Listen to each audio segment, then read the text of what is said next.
Willkommen zu Frequent Trader TV, heute wieder mit einer frisch gepressten Sendung für euch.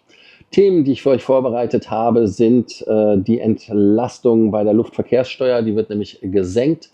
Weiter geht es bei Hilton, Spark und die anderen sind Homewood Suites.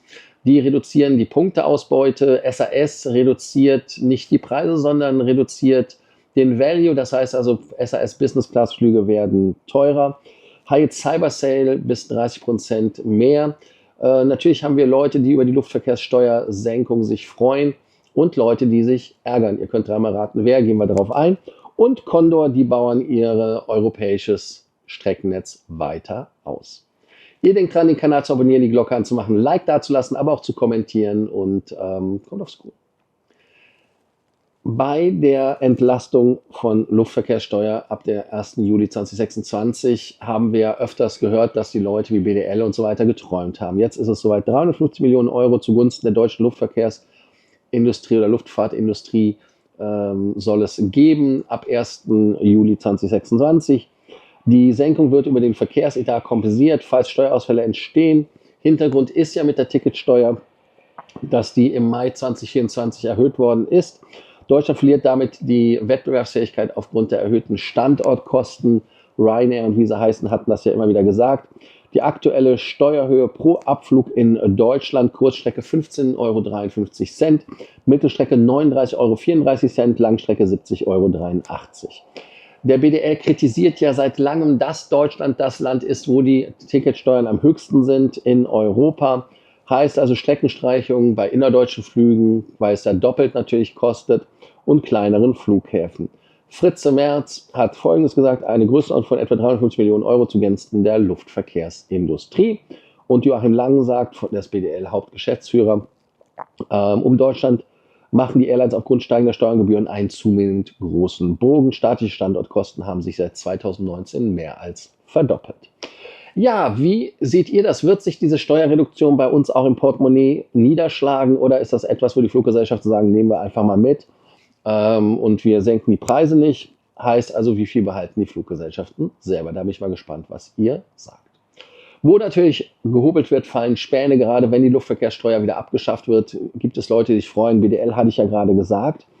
Aber die grünen Umweltverbände Fridays for Future kritisieren natürlich die Senkung scharf. Lufthansa, Flughäfen und so weiter sagen, geiler Scheiß, sind jetzt meine Worte. Aber der grüne Chef Felix Banajak sagt, dass die Entscheidung mutlos ist, vermessen ist in der aktuellen Krise. Greenpeace-Chef Martin Kaiser sagt, fatales Signal während der COP30. Genau in Brasilien ist ja diese Umweltkonferenz. Und Luisa Neubauer, möchte ich euch auch nicht ersparen, ein als Konsumgeschenk getarntes Steuergeschenk an die Flugindustrie. Ja, Ralf Beisel ist der Chef von der ADV Flughafenverband, sagt, dass es ein Beginn der echten Trendwende ist. Joachim Lang vom BDL hatte ich ja gesagt, aber er sagt, es sind weitere Schritte notwendig, damit Deutschland wieder teilhaben kann am Boom. Und die Lufthansa sagt, die Luftfahrtindustrie wurde erkannt quasi, beziehungsweise die Bundesregierung hat den Ernst der Lage erkannt. Und jetzt ist die Frage natürlich, reicht das wirklich, dass die Luftfahrtindustrie in Deutschland wieder an Schwung gewinnt, dass wir wieder innerdeutsche Flüge haben und dass wir wettbewerbsfähig werden, oder ist das einfach nur eine Symbolpolitik, so wie die Luftverkehrssteuer selber, als man sie eingerichtet hat oder erhoben hat, angefangen und erhöhen hat, einfach irgendwie auch nur so ein Feigenblatt ist. Da könnt ihr ja was zuschreiben. Condor macht beim nächsten Thema ernst und sie bauen das Streckennetz in Europa weiter auf. Nach Kürzung des LH-Zubringer-Vertrags baut Condor ihr eigenes Feeder-Netzwerk aus und es sind bereits 9 Städte im Angebot. Die neuen Ziele ab Sommer 2026 sind Barcelona, Budapest, Venedig und dann kommt ab April 2026 London Gatwick. Grund ist natürlich, dass die Langstreckenflotte wächst, 18 Airbus A330-900 bis 2031 sogar 25 Stück. Zugängerflüge sind 3-mal täglich zur optimalen Langstreckenanbindung. Pünktlichkeit ist wieder bei 80% in Frankfurt. Und der NPS, der Net Promoter Score, also die Zufriedenheit, die ihr als Kunden habt bei Condor, ich muss ihr sagen, ich bin mit Condor nicht geflogen, lange nicht mehr, Richtung 50%, was für Condor historisch hoch ist. Und Peter Gerber sagt, Condor wäre nicht Condor, wenn sie nicht immer wieder zurückkommen würde. Ja, das ist richtig, da kann man schmunzeln, so ist das auch. Und die die Kunden nehmen immer mehr das Angebot an. Und ja, die 80% sind natürlich so viel wie vor der Pandemie bei der Pünktlichkeit.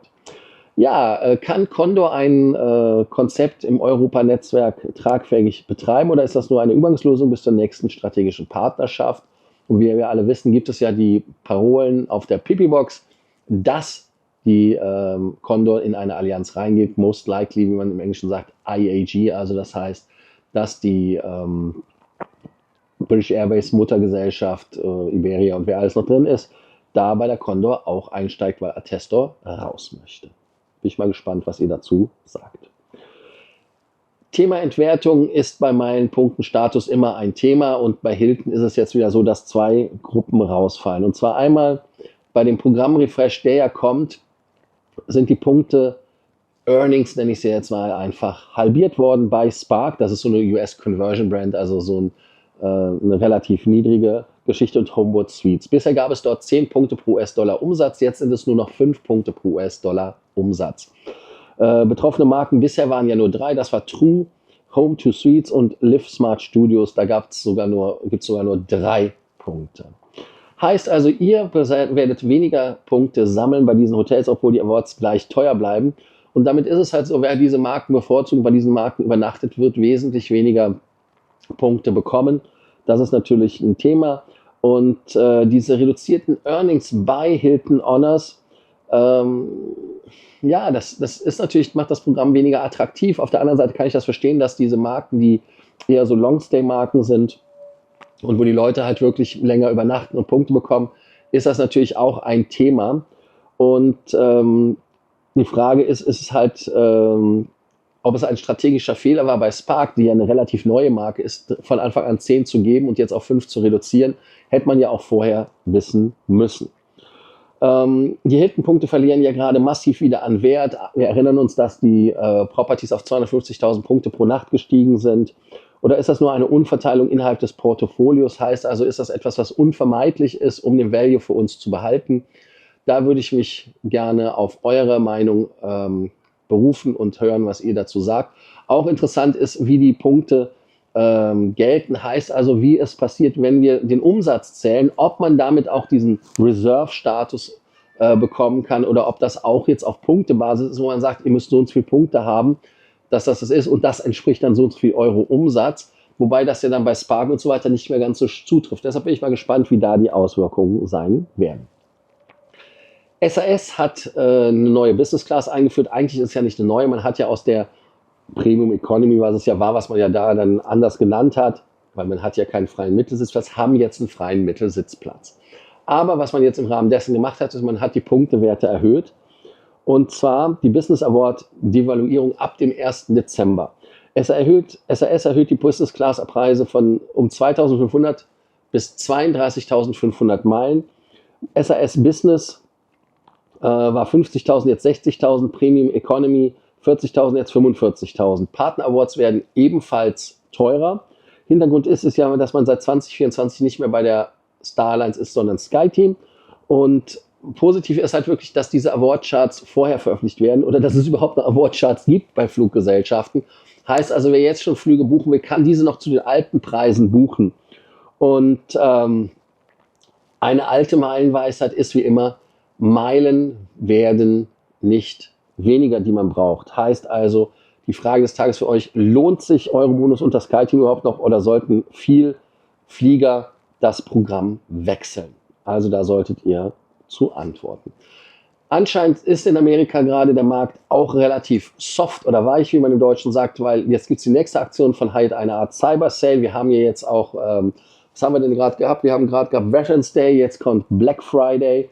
Was haben wir noch? Wir haben noch irgendeinen Tag dazwischen. Und da gibt es beim Cyber Sale Aufenthalt vom 20. November bis zum 30. April 2025 bis zu 30% Rabatt in USA, Kanada, Karibik, aber auch in Lateinamerika. Buchbar für alle World of Hyatt Mitglieder ab sofort, für alle anderen ab 20. November. Buchungsende ist der 11. Dezember, das heißt also, ihr müsst bis zum 11. Dezember gebucht haben. Der Reisezeitraum ist aber wirklich bis 30. April, das heißt also, ihr könnt da sparen. 763 Hotels nehmen teil. Der Buchungscode ist Save Now. vergleicht aber die Raten, aber auch die Stornobedingungen und manche Raten sind aber wirklich nicht refundable. Deshalb ganz, ganz wichtig, dass ihr darauf achtet, damit ihr da aufpasst. Welche Hide-Marken bieten im Cybersale wirklich echte Deals? Wo ist der Rabatt? Oder ist es nur Marketing? Weil das ist das, was man auch immer feststellen muss. Man muss diese Deals immer wieder vergleichen, dass man dort nicht short gechanged wird. Danke, dass ihr heute bei Frequent Trader TV dabei wart. Denkt dran, den Kanal zu abonnieren, die Glocke anzumachen, ein Like dazulassen, aber auch die Fragen des Tages zu beantworten. Und zwar, kommt die Steuerreduktion bei den Tickets an oder bleibt sie bei den Airlines? Reicht es, um Deutschland zu retten? Das ist eine interessante Frage. Und sinkt der reale Gegenwert der Hilton-Punkte jetzt massiv? Da bin ich mal gespannt auf eure Meinung und ich freue mich, wenn ihr wieder dabei seid bei der nächsten Sendung. Also, bis dann. Ciao, ciao und bis zur nächsten Sendung, ja? Aus Los Angeles vielleicht. Am Montag. Also, ciao.